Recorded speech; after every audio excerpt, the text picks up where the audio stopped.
Hi everyone, welcome to my channel. My name is Gabriella. I hope that you're all doing well.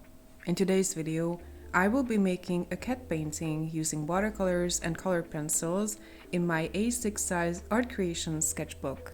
The sketch is a reference from a photo that I took in Greece back in 2015 that I recently came across while browsing old holiday pictures.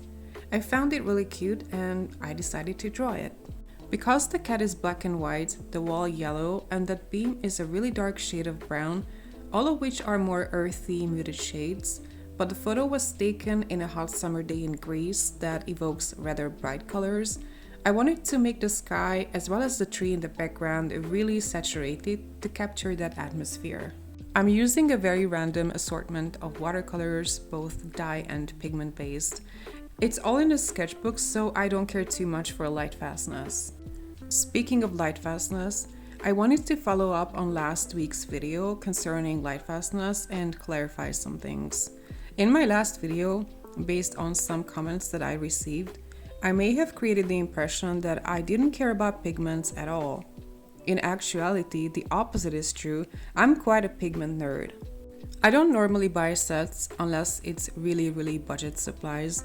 Most of the time, I prefer to buy my watercolors in tube form open stock based on the pigment information rather than the color name. Initially, I wasn't so much into pigments. The reason why I started learning about them is because I noticed that color names were often very misleading and sometimes meant completely different colors across brands, and I wanted to have a clarity on what colors I was buying. Also, as I painted more and more, I eventually found my favorite pigments, and I wanted to seek them out in other brands, preferably for a cheaper price. And that required that I learn at least the basics of pigment information.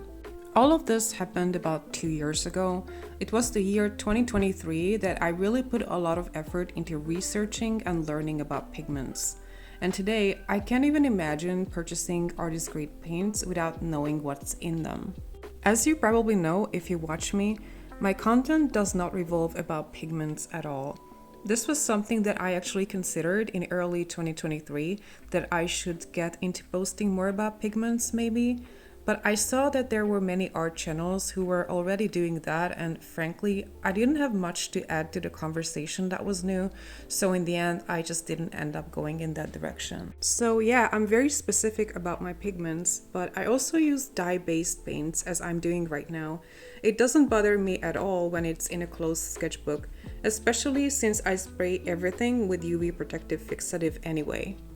When it comes to learning about pigment information, I think it's a valuable tool that can save you a lot of money, and it can help you look for your favorite colors in any brand in spite of the erroneous names. Personally, I think it's worth the effort, but if you're not into it, don't feel pressured about it. A lot of people enjoy painting without memorizing a ton of pigment codes. In actuality, it's not required at all that you learn any of it. But at the same time, I think it can be immensely helpful if you do decide to do your research. Anyways, that's just my 2 cents. In fact, anything I say in either of my videos is always just my 2 cents. So that's all I had to say about pigments.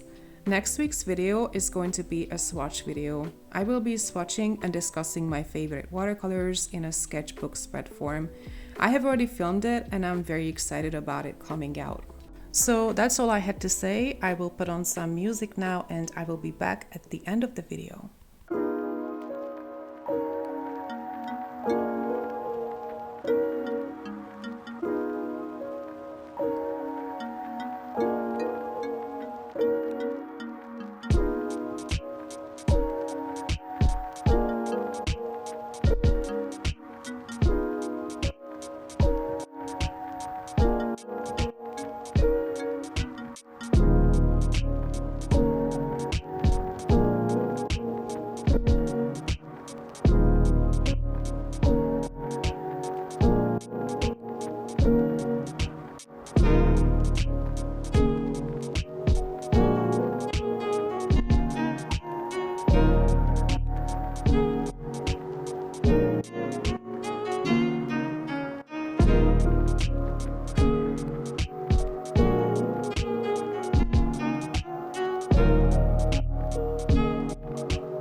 Like I said in previous videos, I don't have any new art supplies this year that I could review, but I have two sets of cheap watercolors that I've had for a while but never reviewed. One is this disc-shaped set of Kohinoor watercolors that I'm using right now, and the second one is the Art Creation Tube watercolor set, which I'm also using in this video, by the way, it's less obvious. It's Royal Talent's budget student grade set, much more affordable than Van Gogh. If this is something you would be interested in, let me know in the comments. Other than that, I hope you enjoyed this video. If you did, please give me a thumbs up and leave me a comment. Thank you for watching this to the end. Take care and see you next time. Bye!